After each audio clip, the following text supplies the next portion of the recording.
India की pre independent history में अगर सबसे कंट्रोवर्शियल शख्सियत कोई है तो वो है महात्मा गांधी।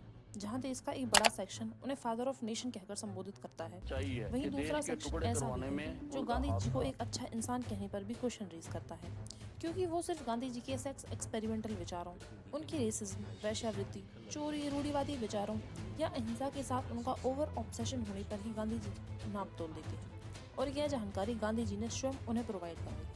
आखिर क्यों महात्मा गांधी को भगत सिंह जी की डेथ का, भारत विभाजन का और मुस्लिम सपोर्टर जैसी चीज़ों से कनेक्ट किया जाता है? एक तरफ ऐसे आरोपों के बाद भी उनके इस देश में योगदानों की लिस्ट छोटी नहीं है। फिर क्यों आज का युवा उन्हें महात्मा की जगह मॉन्स्टर कहने पर राजी है? और जिस गोडसे को हम महिमा मंडित करते हैं, क्या वाकई वो देशभक्त था? यदि हाँ, तो उसे मारने के लिए जिन्ना याद क्यों नहीं आया, अंग्रेज वॉइसरॉय याद क्यों नहीं आई? आइए समझते हैं पूरी कहानी को। महात्मा गांधी एक पॉलिटिशियन थे या उनके साथ पॉलिटिक्स हुई है? गांधी महात्मा थे या मॉन्स्टर? आइए समझते हैं। स्वागत है आपका अनरिवील्ड स्टोरीज में।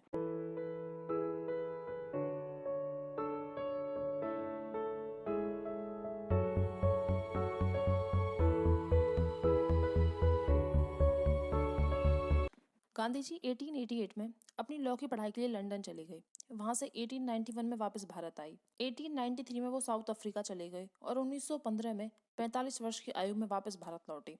और यहाँ से शुरू हुई उनकी भारतीय स्वतंत्रता की यात्रा। महात्मा गांधी कोई एक्स्ट्रा ऑर्डिनरी प्रतिभा के धनी नहीं थे। उन्होंने अपनी जिंदगी के हर नेगेटिव और पॉजिटिव पहलू पर खुलकर बात की है, जैसे ब्रह्मचार्य का प्रयोग, जिनमें से जायज है कि हम उनके नेगेटिव पहलुओं पर उनकी आलोचना करें या उन्हें पसंद ना करें, परंतु समस्या वहां शुरू होती है जब हम व्हाट्सएप पर बिखरे ज्ञान से उनकी पूरी जिंदगी को नाप तोल देते हैं, उनके असंख्य योगदानों को नगण्य कर देते हैं। ऐसा करने पर हम मात्र अपना नुकसान कर रहे हैं, क्योंकि जिस शख्सियत ने अपने दौर पर भगत सिंह, सुभाष चंद्र बोस, भीमराव अंबेडकर जैसे लोगों को प्रभावित किया हो, उसमें कुछ सीखने लायक ना हो, यह तो कहना असंगत नजर आता है। इसके अलावा युवा द्वारा कौन से इल्जाम गांधी जी पर लगाए जाते हैं, जिनमें पहला आरोप है महात्मा गांधी का अहिंसा का विचार। परंतु आप शायद 100 वर्ष पहले के भारत और ब्रिटेन को सोच नहीं पा रहे हैं। यदि सोच पाते तो आपको मालूम होता कि ब्रिटेन का सूरज उस वक्त कभी अस्त नहीं होता था, जिसने जर्मनी को एक बार नहीं 2 बार परास्त किया। क्या उस वक्त का भारतवासी दुर्बल दरिद्र होकर हिंसा के लिए तैयार था? उसके लिए भारतीयों के पेट भरने के खातिर अंग्रेजों के कहने पर देश पर ही जुल्म कर रहे थे। क्या उनका सामना उस वक्त गरीब भारतीय कर पाते? हमारे देश में क्रांतिकारियों की कितनी संख्या थी?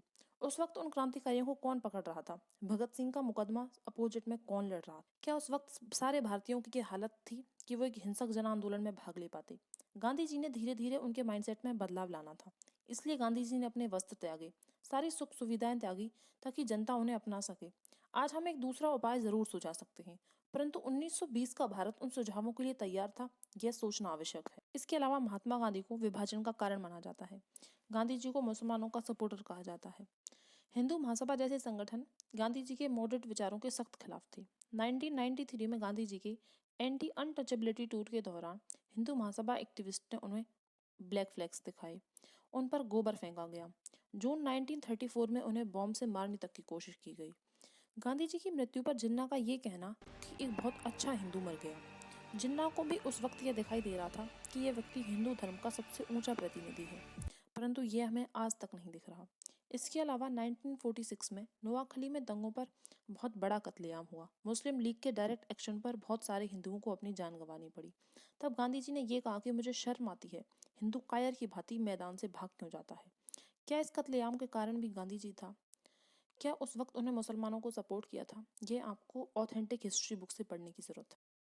इसके अलावा लोगों को उनको राष्ट्रपिता या महात्मा कहने पर भी ऐतराज है। यह सही भी है। जो देश इतना पुराना हो उसका पिता गांधी जी नहीं हो सकते। परंतु क्या यह उपाधि उन्होंने खुद को दी थी?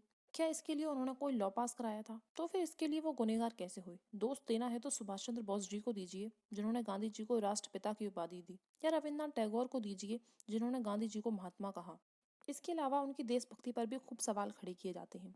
क्या इस देश के खातिर उनके 32 साल का संघर्ष कम पड़ गया, जहां उन्होंने सिर्फ खुद संघर्ष नहीं किया अपितु पूरे देश से कराया?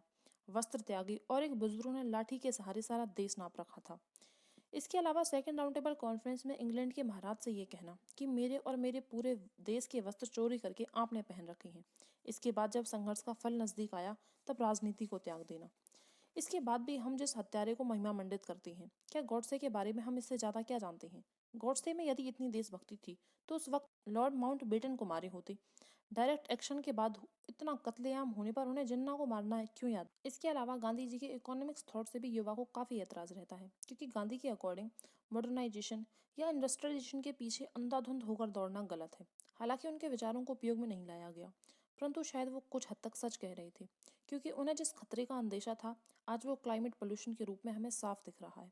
हालांकि स्वच्छ भारत, आत्मनिर्भर भारत, मेक इन इंडिया जैसी स्कीम्स में गांधीवादी विचारों को आज देखा जा सकता है।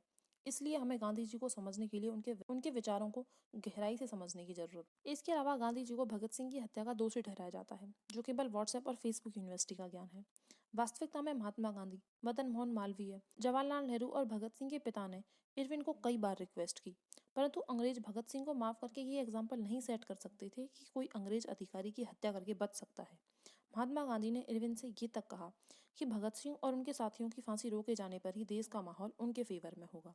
इरविन इस बात को ब्रिटिश सेक्रेटरी तक पहुंचाते हैं।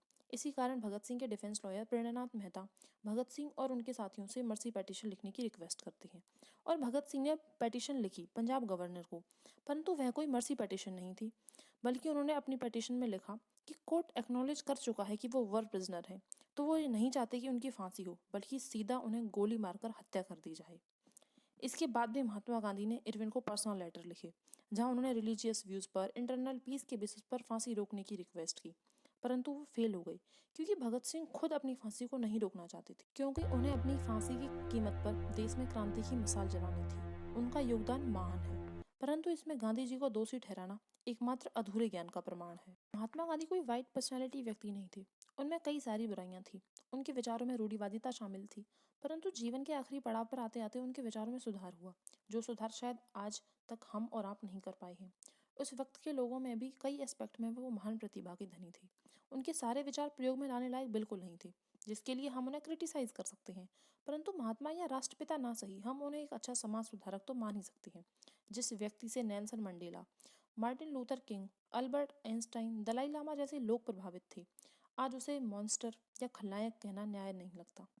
यह सच है कि हमारे क्रांतिकारी नेताओं का योगदान अद्वितीय है, जिसे ननकारा नहीं जा सकता, परंतु भारत की 34 करोड़ जनता को साथ लेकर चलने की कला के धनी महात्मा गांधी ही थे, और जनता के योगदान के बिना हमारा स्वतंत्रता आंदोलन कभी पूर्ण नहीं हो। हम ये बिल्कुल नहीं कह रहे कि महात्मा गांधी एक परफेक्ट इंसान थे। महात्मा गांधी जी खैर, जब लोग कुछ नहीं पूरे-पूरे कर सकते उसके तो कीचड़ ज़िम्मेदार हैं उछलना शुरू देश कर के देते हैं, बँटवारे में और इसलिए महात्मा कहते हैं गांधी कि ज़िम्मेदार अपोजिशन में हैं रहना सबसे हिंदू-मुस्लिम आसान है, और ये जो परंतु आप शायद इस छोटी-छोटी कीचड़ से ऊपर उठ सकें, इसलिए आपको सच से रूबरू कराना हमारा मकसद है। आप इस बारे में क्या सोचते हैं, कमेंट सेक्शन में ज़रूर बताएं। राज का नारा जाला और पुकारा, आजादी का वीर सिपाही कभी न हिम्मत हारा, फिर डांडी पर जाकर अपने हाथों नमक बनाया, सारे देश को सत्याग्रह का सुंदर सबक पढ़ाया। भारतवासी जपते थे फिर गांधी नाम की माला, 40 करोड़ दिलों में छाया एक लंगोटी वाला।